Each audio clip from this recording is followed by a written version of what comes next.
Veja os destaques desta edição do Acontece no Rio. Alimentos congelados ganham preferência do consumidor. 70 anos do fim da Segunda Guerra Mundial relembram a atuação do Brasil no conflito. Em instantes. Olá! Está começando o Acontece no Rio. As invasões de prédios na cidade são um desafio para as secretarias de Habitação e Desenvolvimento Social. As condições dos abrigos e os programas para enfrentar essas outras questões foram discutidos em audiência pública na Câmara Municipal. O prédio do antigo Hotel Planalto está invadido por aproximadamente 30 famílias. O edifício na Rua dos Andradas, no centro, estava abandonado há pouco mais de 6 meses. Este outro, na Rua do Resende, também está ocupado ilegalmente. Os invasores pertencem ao mesmo grupo que ocupou este prédio do Morro da Viúva e outros imóveis do Rio. Eles alegam falta de condições nos abrigos da prefeitura. O secretário Adilson Pires foi o primeiro a se apresentar e falou sobre moradia para a população de rua. Nós temos metas da Secretaria de acolhimento, de abordagem, de ampliação de vagas nas unidades da prefeitura. Essas metas também foram apresentadas. Uma parte delas nós não conseguimos atingir no ano de 2014. O parlamentar, professor Célio Luparelli, demonstrou preocupação com o programa Morar Carioca para o próximo ano. Dado o descontrole urbanístico que vemos em algumas áreas da cidade com a verticalização de favelas, perguntamos: 1. A meta para 2016 de 800 domicílios atendidos é tímida ou realista?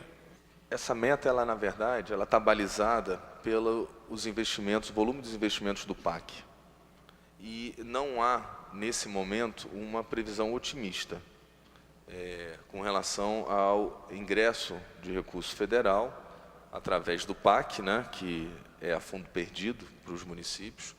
E, então, essa meta, embora pareça tímida, e o é, mas ela é proporcional e está em compasso, está sendo realista com a situação atual das expectativas com relação ao repasse do governo federal. Está aberta a temporada de exposições fotográficas. Foto Rio 2015 comemora os 450 anos da cidade com imagens inesquecíveis.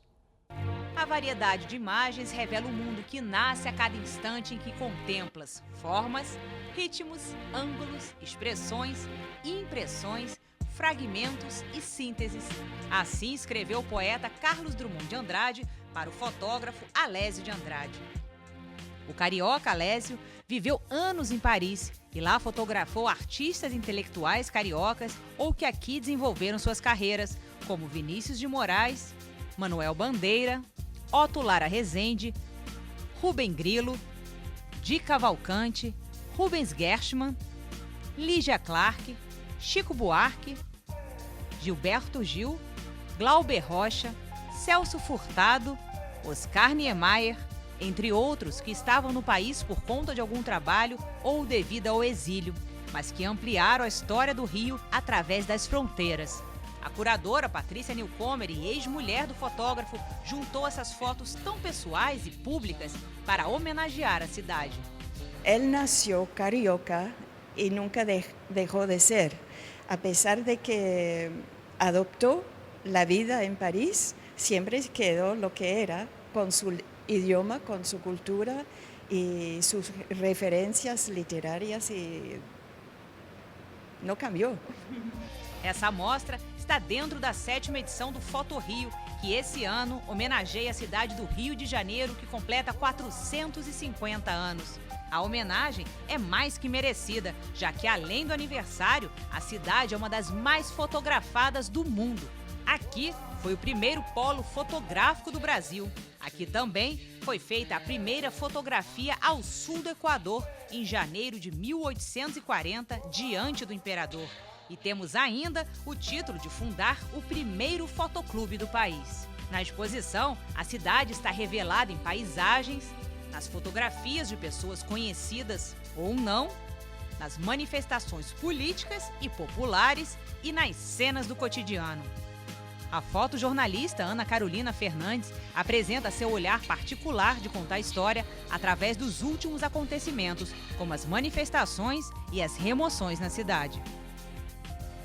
Essa foto revela uma pessoa fantasiada do super-herói Batman nos Arcos da Lapa.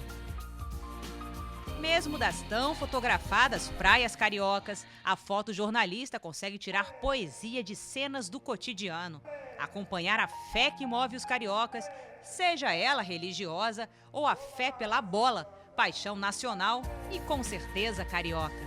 Já o fotógrafo Zeca Linhares mostra o que a sua câmera e olhar atento têm visto nos últimos 40 carnavais. A fotógrafa Maria Buzanovski aproximou em suas fotos a capoeira e a dança do passinho, através das posturas corporais e das diferenças culturais.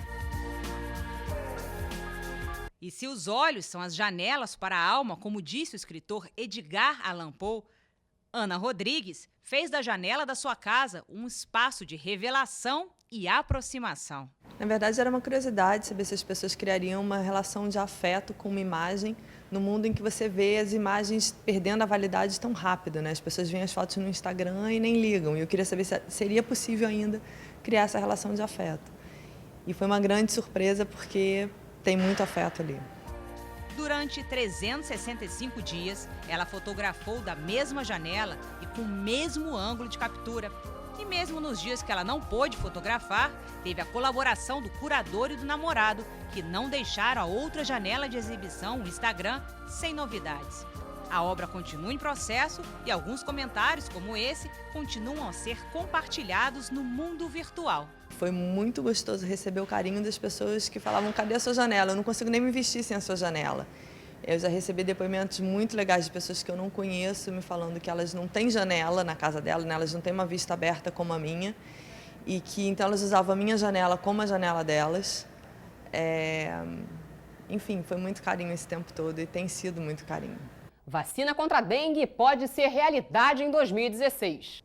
Agradecendo a presença do médico José Augusto de Brito, coordenador da rede Dengue Fiocruz do Ministério da Saúde, eu te faço a primeira pergunta, doutor. Pois não. O senhor defende a tese que a proliferação da dengue tem determinantes sociais. Como é que se explica isso?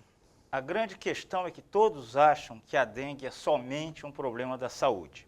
Claro que é, porque o doente, a pessoa acometida pela virose, ela chega para o sistema de saúde. Agora, não é somente um problema da saúde. Então a gente diz que é um problema dos determinantes sociais, porque atrás da questão da saúde, nós temos as questões de direitos fundamentais e básicos, que é o direito de saneamento, de você ter uma água, você ter uma coleta de lixo. Quer dizer, a gente cobra muito da população e, às vezes, nem sempre a população, por conta de não ter respeitado os seus direitos, né, como cidadão, aos determinantes sociais, ela vive num ambiente que é propício à criação do vetor, do mosquito. Então, se nós não trabalharmos juntamente com a saúde, com os hospitais, com o ensinamento de como combater a dengue, de que remédio tomar quando você tiver dengue, se a gente também não der um tratamento para a água, para o lixo, para o esgoto, a gente vai estar brigando sozinho. A saúde sozinha não dá conta da dengue. A dengue é um problema muito antigo no Brasil. Até que ponto a população é corresponsável por isso? Bom, a população sempre é corresponsável, mas corresponsável com quem? Aí eu vou repetir, com os governos. Tá? Você quer ver um exemplo muito claro, o que acontece em São Paulo, que hoje é a epidemia de dengue assola São Paulo. No Brasil, nós temos hoje, pelos dados da Vigilância em Saúde, 750 mil casos de dengue. Mais da metade estão em São Paulo. E o Rio de Janeiro? O Rio de Janeiro corresponde com 22 mil casos, principalmente em Resende. A cidade do Rio de Janeiro está mais ou menos livre desse problema. O que aconteceu também determinante social e as mudanças ambientais, nós tivemos um verão atípico, né? Choveu pouco no Rio de Janeiro, choveu pouco no Brasil, então o acúmulo natural de água nos lixos, nas pocinhas, nos copinhos, isso quase não aconteceu. Em contrapartida, em São Paulo, o que houve? Muito mais falta de água do que no Rio de Janeiro e as pessoas passaram a coletar nas suas casas água. E não tem melhor criador para o mosquito da dengue que água limpa. Então, galões, bombonas, caixas d'água extra, que as pessoas liberam para o mosquito crescer ali dentro. Então, o problema que a gente tem de antiguidade do dengue no Brasil é esse. Nós temos a dengue desde 1700 no mundo. Nós já tivemos o privilégio de ter o mosquito Aedes erradicado pelo nosso próprio Oswaldo Cruz, cerca de 100 anos atrás, não tinha mais o mosquito no Rio de Janeiro. E hoje a gente convive com isso. O controle biológico da dengue pode ser uma solução? Como é que o senhor vê isso? Talvez seja uma das melhores formas de combater a dengue, porque os inseticidas não dão conta, o mosquito cria muito rapidamente uma resistência ao produto, ele contamina o meio ambiente, ele elimina outras formas que poderiam inclusive estar competindo com o mosquito. Então, a saída pelos inseticidas não é a melhor. Essa forma de combate biológico é muito interessante, porque ela costuma ser sustentável, não agride o meio ambiente e ela não trabalha a questão de piorar por efeitos adversos, ela não piora a situação. Quando você usa um combate biológico, que a gente pode dizer assim, ele é todo formatado para que você não tenha, por exemplo, a gente tem uma pesquisa da Fiocruz, a gente tem uma pesquisa do pesquisador que ele contamina um criadouro com um determinado inseticida que não mata o mosquito, mata a larva do mosquito. Mas quando ele pousa naquela água, ele leva para um outro criadouro aquele inseticida. Então, naquela outra pocinha de água que ele botou as patas, não vai ter mais larva. O que é isso? Isso é um controle biológico, um produto biológico que você coloca na água. Outra experiência bastante interessante da Fiocruz é uma bactéria, Wolbachia, que você coloca no mosquito e quando o mosquito, a fêmea, quando ela coloca os ovos, naqueles ovos nascerão mosquitos que não são capazes de transmitir a dengue. Essa é uma experiência muito boa que a gente está fazendo, inclusive no Rio de Janeiro, na Ilha do Governador, na Urca, e que tem dado excelentes resultados. A população de mosquito que existe hoje nesses bairros não transmite tanto dengue quanto de outros bairros. É uma solução. E quanto à vacinação, doutor? Perspectivas boas? Bom, como toda doença... A Fiocruz tem desenvolvido, né? Certamente. Como toda doença infecciosa, a solução é a vacina. Você toma a vacina, você não tem a doença. E o trabalho da vacina na Fiocruz vai muito bem, entendeu? Mas não é somente a Fiocruz, também temos São Paulo tentando produzir a vacina, e as perspectivas são muito boas. Tá? A gente tem uma ideia de que, assim, estava previsto para 2018, mas pela premência do caso e o interesse do próprio Ministério da Saúde, da indústria e dos pesquisadores, a gente acredita que em 2016 a gente já vai estar podendo fazer alguma forma de proteção das pessoas através da vacina. Existe esse esforço olímpico, então? É um esforço olímpico e paralímpico, que é para todo mundo. Coordenador, eu agradeço por essa entrevista esclarecedora e segue com você, Ingrid. No próximo bloco, relembre a participação do Brasil na Segunda Guerra. Estamos de volta com o Acontece no Rio. Há 70 anos, a Segunda Guerra Mundial chegava ao fim e a participação do Brasil foi fundamental para o fim do conflito. No aterro do Flamengo, o evento comemora a participação da FEB junto aos aliados. E a cobra fumou. A oposição ao governo Vargas dizia que era mais fácil a cobra fumar do que o Brasil mandar um efetivo militar para combater na Itália. 70 anos depois, os aliados comemoraram no dia 8 de maio o Dia da Vitória. E a solenidade no Monumento aos Mortos da Segunda Guerra Mundial, no aterro do Flamengo, mostra o orgulho das 3 Forças Armadas em participar da vitória aliada contra as forças do eixo. Por mais terras que eu percorra, não permita Deus que eu morra sem que volte para lá. A Marinha cumpriu seu dever ao proteger as rotas do Atlântico, empreendendo uma vigília e caça constantes aos temíveis U-Boats, os submarinos alemães que atacaram os navios civis na costa do Brasil. A FEB combateu e avançou na Itália, conquistando várias vitórias em sequência sobre as forças fascistas e nazistas. O repouso do guerreiro. Caças-bombardeiros como este foram um dos símbolos da campanha vitoriosa na Itália. Este avião voou e bombardeou inimigos pelo esquadrão brasileiro conhecido como Senta Pua. Os pilotos brasileiros, por bravura e eficiência em suas missões, conhecidos por avestruzes do Esquadrão Senta-Pua, tiveram êxito em suas missões e chegavam a voar 3 vezes por dia, enquanto os demais aliados voavam uma missão por dia. Não foi à toa que a bordo de caças-bombardeiros como este, que nossos pilotos conquistaram do governo americano a medalha Bronze Star, pelos seus feitos. Aliás, o Brasil foi o único país a conquistar tal honraria. Essa história será contada aqui na Rio TV Câmara, no documentário Segunda Guerra, Outras Verdades.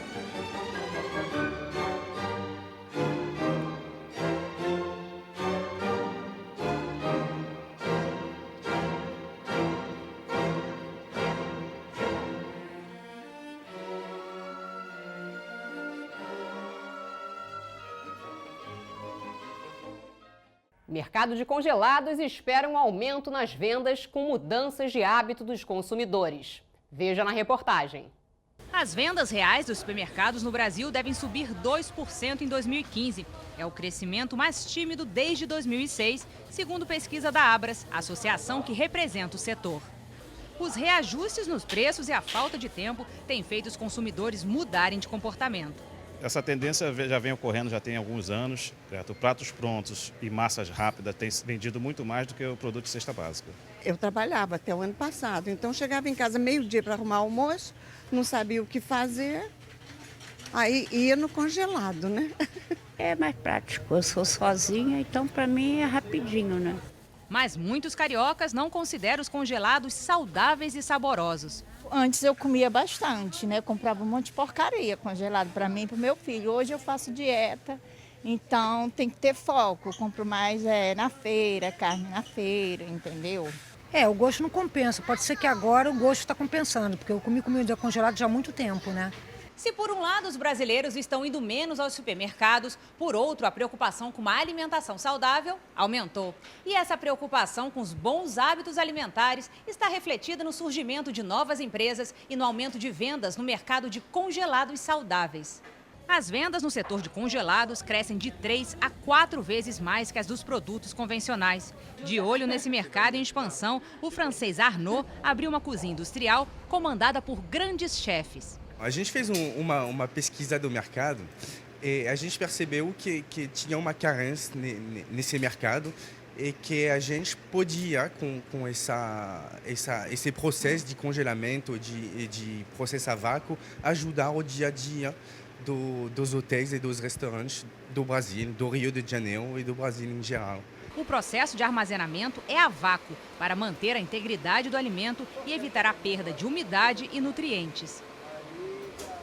Esse tipo de armazenamento também mantém o sabor. E esse eu posso garantir que foi mantido.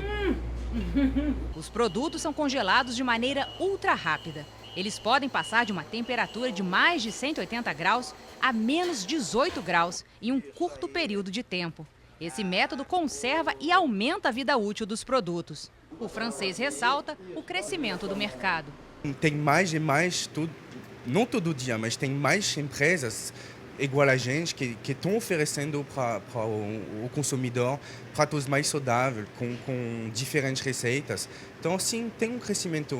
Há 4 anos atrás, 5 anos, quando eu cheguei aqui, não tinha todas essas empresas oferecendo esses produtos. E o Acontece no Rio fica por aqui. Você pode rever este e outros programas no site da Câmara. Acesse câmara.rj.gov.br. Até a próxima!